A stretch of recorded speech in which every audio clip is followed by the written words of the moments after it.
బుచ్చయ్య చౌదరి గారు పొత్తులకు సంబంధించి మాట్లాడినటువంటి మాట ఇటు ఈనాడు, ఏ ఆంధ్రజ్యోతి వాళ్ళకి సంబంధించిన నెట్లు డౌన్ ప్లే చేసినాయి. వాస్తవంగా వెంటనే ముఖ్యాంశాల్లో పెట్టాల్సినటువంటి వాళ్ళు. ఎందుకు అంటే అక్కడ ఆయన పొత్తు ఉండలేదు, పొత్తు లేదన్న తరహాలో మాట్లాడుకొచ్చారు. అది ఆయన ఇండివిజువల్ సమస్య. ఎందుకు అంటే నేను ఇంతకుముందే చెప్పినట్టు బుచ్చయ్య చౌదరి గారికి గోరంట్ల రూరల్, ఇప్పుడు ఇంతకుముందు గోరంట్ల సిటీ అర్బన్ నుంచి ఆయన సిటీ.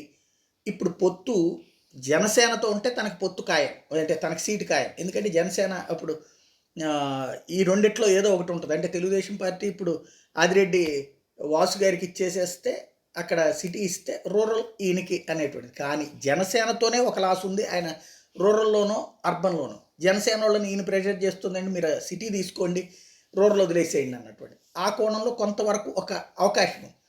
భారతీయ జనతా పార్టీ కూడా పొత్తు పెట్టుకుంటే ఖచ్చితంగా జనసేన వాళ్ళకేమో అర్బన్ కానీ రూరల్ కానీ, ఇటు భారతీయ జనతా పార్టీకి రూరల్ కానీ అర్బన్ కానీ, ఈ రెండిట్లో ఏదో ఒకటి వెళ్ళిపోవాల్సి వస్తుంది. అప్పుడు ఈయన రాజకీయ జీవితం మైనస్ అవుతుంది. అందులో ఇది వయసు పరంగా చూస్తే నెక్స్ట్ ఎలక్షన్స్లో పోటీ చేయగలిగినటువంటి కెపాసిటీ ఉందా లేదా అనేది డౌటే. కాబట్టి ఆయన అసంతృప్తి అన్నటువంటి ఉద్దేశంతో, అంటే కేసినేని నాని అసంతృప్తిని ఎట్లయితే డౌన్ ప్లే చేశారో ఇప్పుడు అది కూడా అట్లాగే ప్లే చేసినట్టుంది.